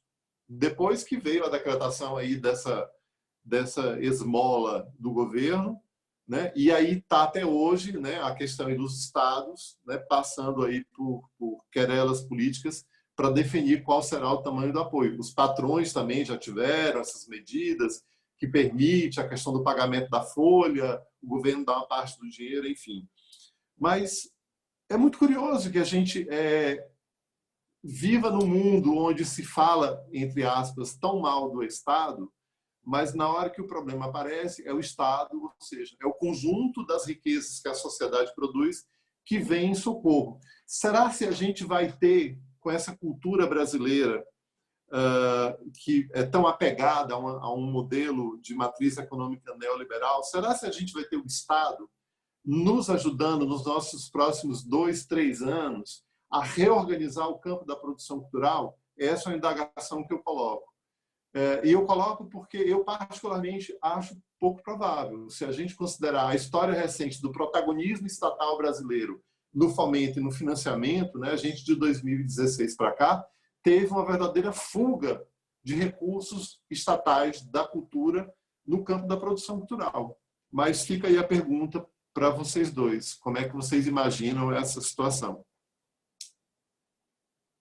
Renata. Sérgio, é tanta coisa que você disse que eu fico assim, ai meu Deus, eu estava aqui me segurando para não... e tentando anotar para não esquecer nada. Mas eu acho que a gente tem umas, né, questões riquíssimas que você está pontuando. Bom, primeiro, talvez, falando um pouco do digital, né? A ideia da solução pelo digital. E aí é incrível, Thiago já apontou isso também, mas só para formular melhor, é incrível como a indústria cultural ela começa a monetizar, né, soluções existentes, mas ela não inova. E está aí também né, a importância do papel de artistas como um todo, né, nessa perspectiva de pensar o novo, pensar essas novas formas, criar perspectivas distintas. E eu também achei bem interessante o que Sérgio veio falando da concentração. Inclusive, na verdade, é uma super concentração, né? O que a gente tem visto cada vez mais é a fusão das grandes empresas de entretenimento. Não é para menos, né, que a pessoa mais rica do mundo é o dono da Amazon, e que a Amazon ela está entrando assim profundamente nesse ramo. E oferecendo soluções diversas, inclusive diante desse cenário, né, você poder assinar o aplicativo e daí ter acesso a filmes e também os livros de forma ilimitada. Essa ideia de você agora aluga, né, é uma espécie de aluguel, você não detém um produto, né, que é um pouco essa perspectiva do streaming, mas o próprio, né, força que o Netflix, né, adquiriu desde... Enfim, é um processo de super concentração mesmo. E aí, em relação ao Estado, né, pegando também a deixa de Sérgio, falando do papel do Estado, e é incrível, sabe, Sérgio, é mais um comentário, né, do que...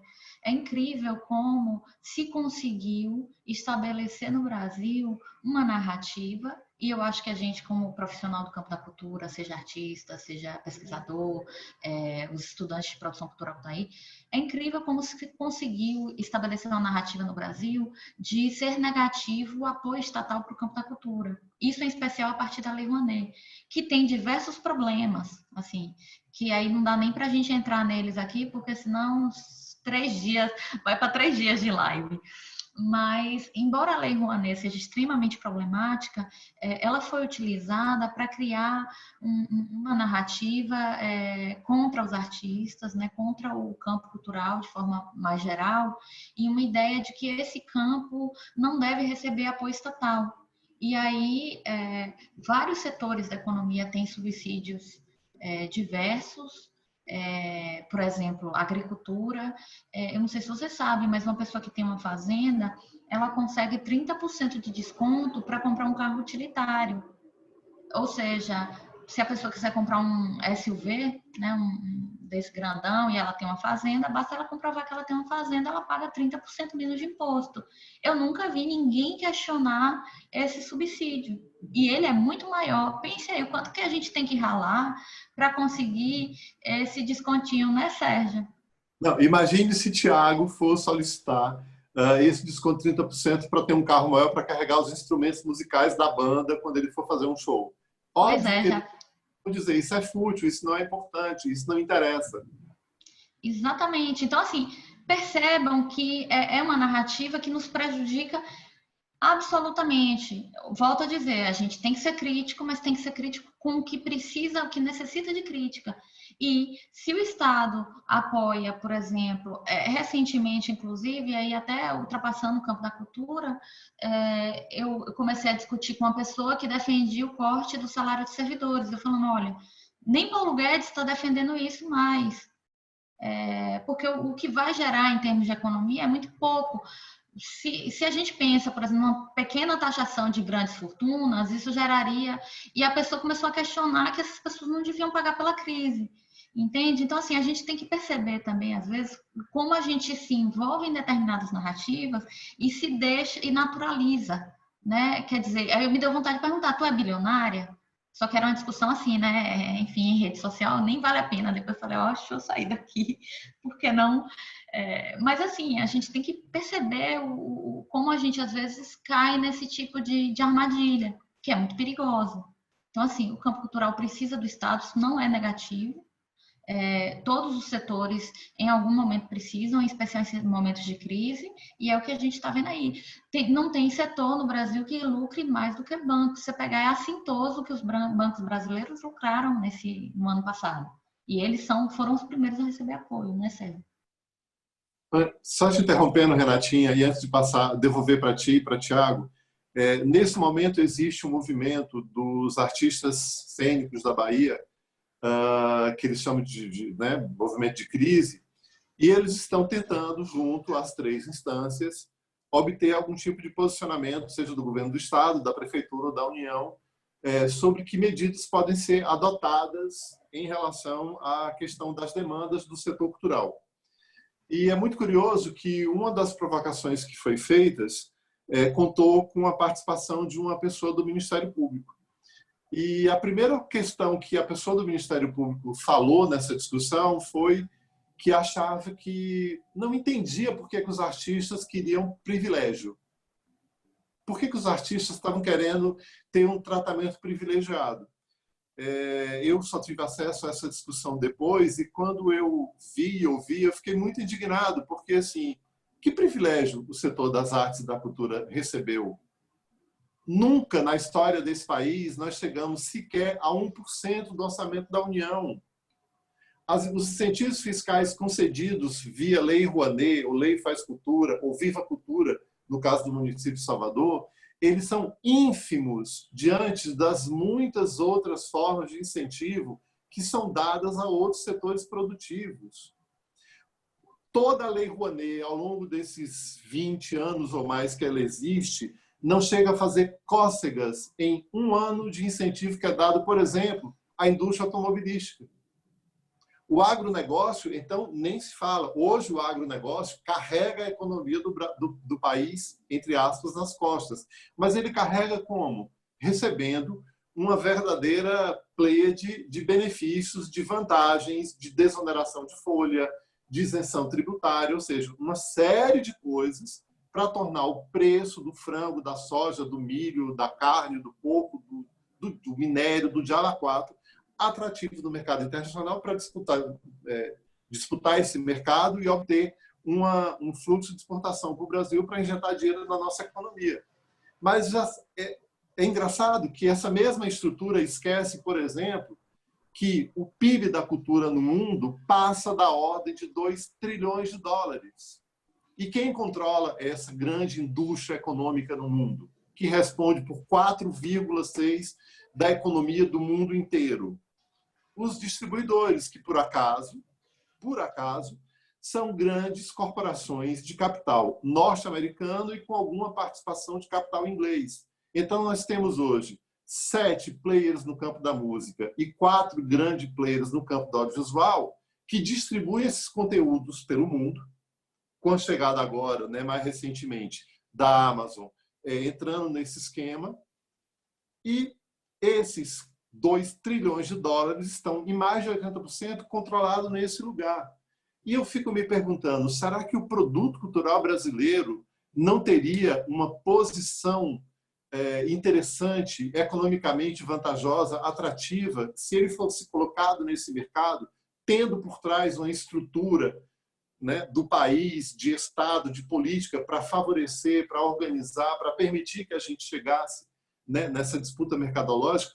Porque quando eu vejo, por exemplo, o sucesso que faz um show de uma Marisa Monte, ou de qualquer banda, qualquer artista brasileiro, nos circuitos musicais da Europa, Estados Unidos e Ásia, eu quero desconfiar que a gente tem um produto de muito boa qualidade para disputar o grande mercado internacional. O que a gente não tem é uma compreensão por parte do Estado brasileiro de que esse produto tem valor, tem tanto valor quanto a soja ou o frango. Devolvo a palavra para vocês.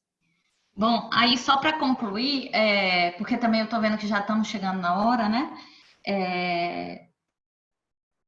Viu, Sérgio, por exemplo, né, segundo os dados, né, do IBGE, essa pesquisa que eu falei que eu estava dando uma olhadinha, em 2017, 10%, né, do valor agregado do país vinha do campo da cultura, dá 222 bilhões, mais ou menos, de reais, né, isso, dados de 2017.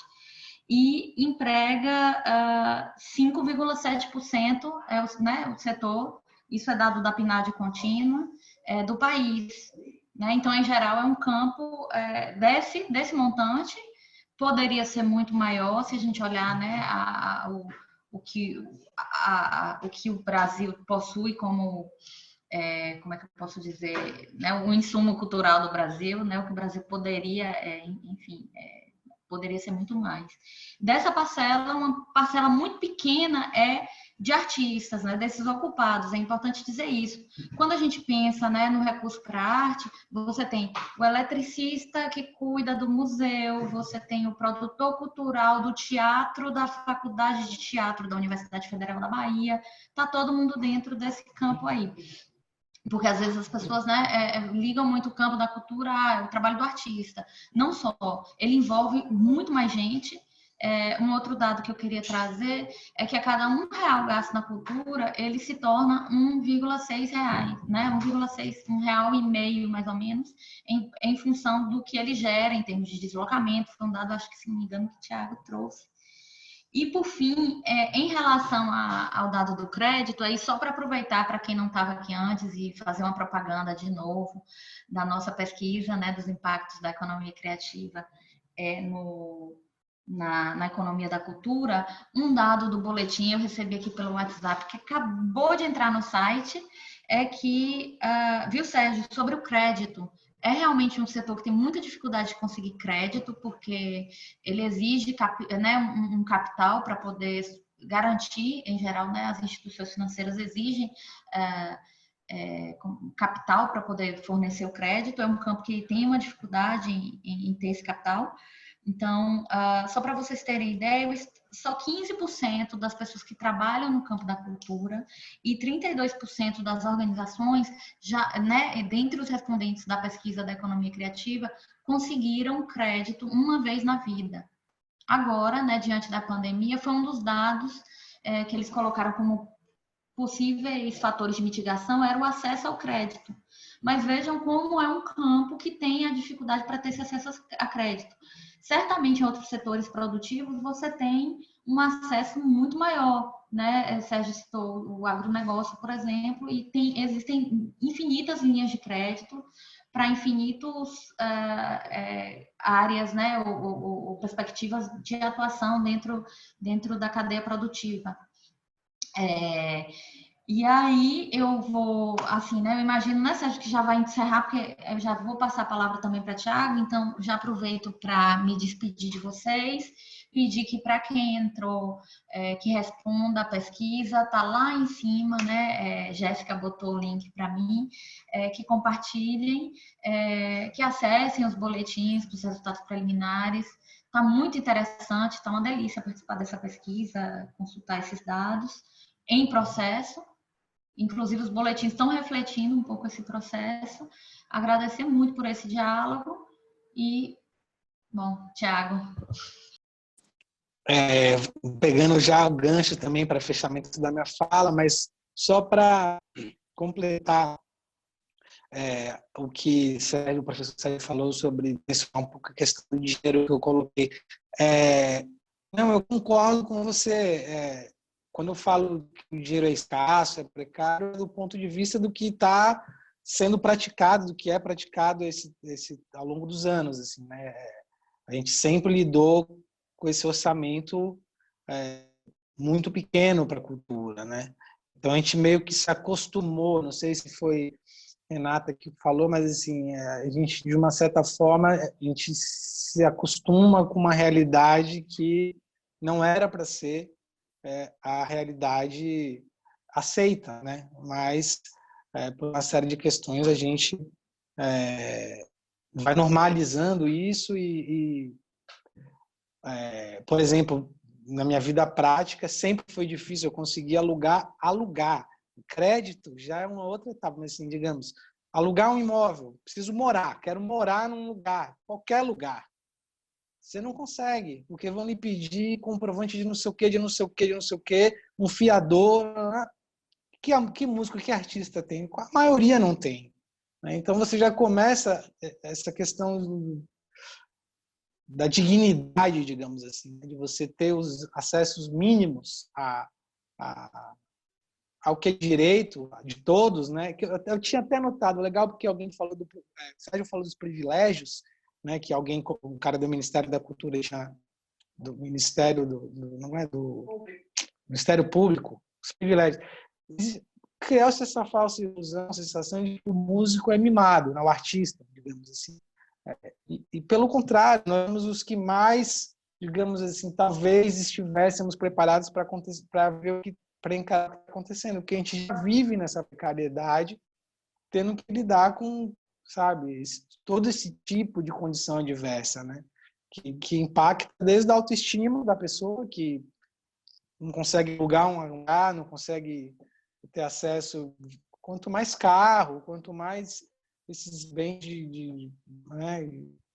não sei, de consumo, de coisas que ficam distantes para quem vive de cultura. Só enquanto o Tiago não volta, só um comentário. Às vezes é difícil até a gente explicar, né, Sérgio, o que é que a gente faz no campo. Quem dirá outras coisas, assim. Eu me lembro que, só aproveitando para fazer uma piada boba, mas o pessoal falava assim, né, que a gente mexia com cultura, que eu não sabia nem explicar o que é que a gente fazia.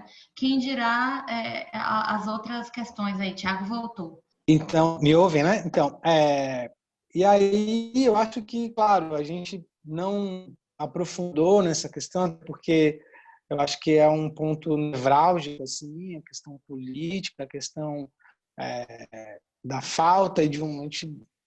Na verdade, a gente não tem nem como fazer não tem um parâmetro, porque existiu uma construção, né, de uma política cultural que foi toda desfeita. Então, assim, eu acho que isso é muito ruim, porque eu não sei como é nos outros países, nunca vivi fora daqui, mas assim, tem dados, tem números, e isso eu acho que foi muito positivo na gestão do Ministério da Cultura no período do ministro Gil, depois do Juca, que foi levantar dados, levantar números, né? Inclusive para apontar que o Nordeste ficava com de todas as leis de cultura, de incentivos culturais, ficava com um valor ridículo comparado com o que era concentrado no sul e sudeste do país. Então, não é o achismo que vai, né, fazer com que a gente saia dessa situação. A gente precisa dos dados, né? A gente precisa ter uma direção que pegue esses números que já foram levantados, né, de uma rede muito grande de profissionais que dependem da cultura. E eu acho que aí não tem que ter partido nesse sentido os dados, na minha opinião, assim, os dados científicos e levantados, eles não têm partida, eles são números que estão ali sendo mostrados a partir de pesquisas, de anos de trabalho, né? E isso tem que ser levado em consideração, porque senão a gente fica, sai do mar, parece, e agora? Sai da onde? Né? De que ponto de partida a gente vai sair? Né? Do que a atual secretária vem colocando, porque assim, a gente entrou num poço que não é nem sem fundo, ele não tem, a gente não vê uma luz, a gente não vê uma forma, né, assim, que a gente possa, inclusive, ter uma interlocução. Então, eu acho que esse é um ponto que a gente vai ter que encarar como um grande desafio, né, de como é que nós artistas vamos encarar essa ausência do Estado, né, no sentido de uma política realmente transparente e com cuidado, com atenção que deveria estar sendo colocada, nesse momento que a gente sabe que não há uma perspectiva boa, né? A gente não tem, todo mundo da classe artística que tem uma visão crítica sobre o momento, tem conhecimento que vai ser difícil, né? Então eu espero que a gente consiga, não vou dizer se unir, mas assim, se organizar. Eu acho que talvez seja essa palavra. Quem tem mais essa verve, essa força, a gente precisa se organizar, a gente precisa de lideranças que como agora, por exemplo, a Anitta, uma artista do mainstream, teve que entrar na briga com um deputado que queria acabar com os direitos autorais. Então, assim, muitas vezes uma figura até criticada, normalmente os artistas do mainstream eles não se posicionam, né, que é muito ruim, porque tem situações que precisa ter um posicionamento, como a Anitta fez, e conseguiu com que, pelo menos nesse momento, essa emenda fosse retirada, né, do que estava sendo colocado.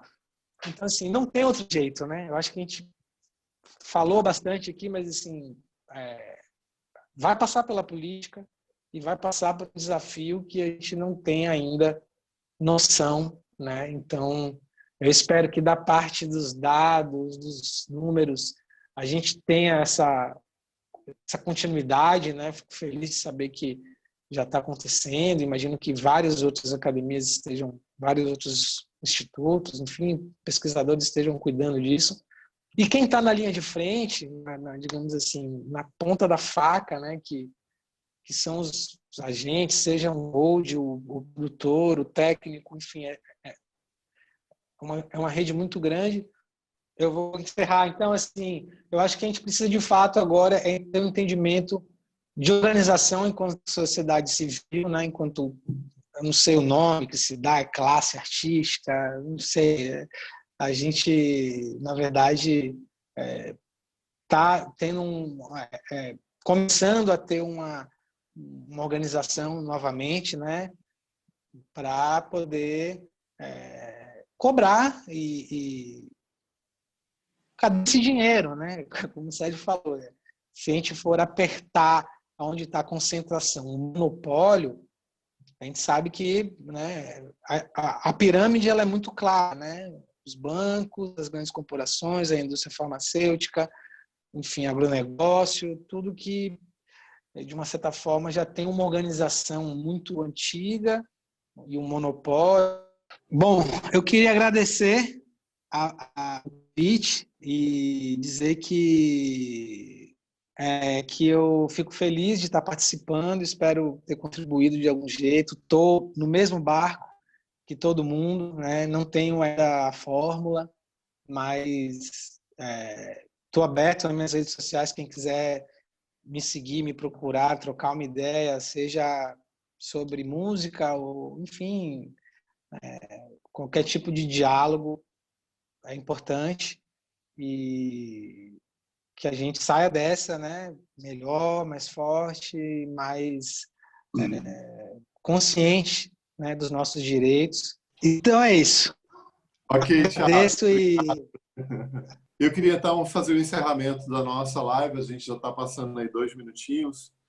Primeiro, agradecendo a presença de Thiago e de Renata pela qualidade das intervenções, pelas contribuições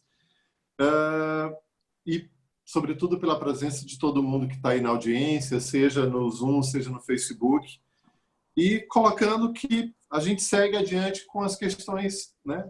Esses impactos serão conhecidos com o devir, com o tempo. O que a gente pôde entender dessa conversa, desse diálogo hoje aqui e agora, é que existem questões que são cruciais, né? A própria organização do fomento, né? O protagonismo do Estado na cadeia econômica da cultura do país e do mercado, são aspectos que devem ser levados em conta, assim como o comportamento das pessoas, o comportamento de consumo, como é que ficará, né, depois dessa fase de reclusão da pandemia, como é que a gente vai agir em relação, né, à demanda por bens, serviços e produtos culturais. Eu só queria colocar como fala final, né, e lembrar que é graças aos conteúdos de cultura que a gente está conseguindo suportar com algum estoicismo, mas também com algum conforto, esse longo período de confinamento. Que bom que a gente tem música para ouvir, que a gente tem filmes e séries e programas para ver na TV, na Netflix, no YouTube, livros para ler, ou seja, o que seria da gente se não fossem os conteúdos de arte e de cultura para nos ajudar a atravessar, né, essa longa noite pandêmica ao qual estamos todos subordinados, né? E que isso, de alguma forma, a minha esperança, o meu lado poliana sempre fala, é que isso venha nos servir também como um processo de esclarecimento, de entendimento e de despertar de consciência do público, porque Tiago lançou uma questão que eu acho que é importante, que é precisamos nos organizar para lutar, né, para desempenhar um papel político em defesa do nosso campo, do campo cultural, e para isso é importante que a gente também consiga obter da sociedade uma recepção às nossas agendas, que as pessoas entendam do que é que a gente está falando e do quanto a gente está falando de algo que é essencial à vida coletiva, é essencial à saúde psíquica, é essencial ao bem-estar social. Não há sociedade, não há humanidade fora da cultura. E quanto melhor a cultura, melhor a sociedade. A civilização passa necessariamente pelo filtro cultural e pelo filtro artístico. Então, capacitar o setor da cultura e o setor das artes de uma sociedade é capacitar essa sociedade para atingir estágios mais avançados de civilização. E eu espero, e tenho uma esperança mesmo, assim, efetiva, apegada de que algumas pessoas vão entender isso nesse movimento da pandemia e que a gente, né, consiga, a partir daí, quem sabe, né, engajar novos atores e novos companheiros nas nossas trincheiras de combate. Devolvo a palavra para a coordenação do NCE para fazer o encerramento da live. Olá, obrigada, Sérgio, obrigada, Renata, obrigada, Tiago, mais uma vez, por participar aqui do projeto E Casa com a Facom, né? Uma ação que a gente pensou justamente para a gente ficar um pouco mais próximo nesse momento que a gente está tão distante fisicamente, né? E aí, lembrando a todos, agradecendo aí a participação de todo mundo que acompanhou aqui pelo Zoom, que acompanhou também pela página do Facebook da Facom, lembrando que a gente gravou também, né? E vai ser disponibilizado na página do YouTube. Todas as sextas-feiras a gente está fazendo essa atividade, né? Nesse horário da tarde, em torno das 16 horas. E aí, durante a semana, a gente vai estar aí passando a programação para a próxima. Muito obrigada e mais uma vez e nos despedimos. Obrigada, tchau.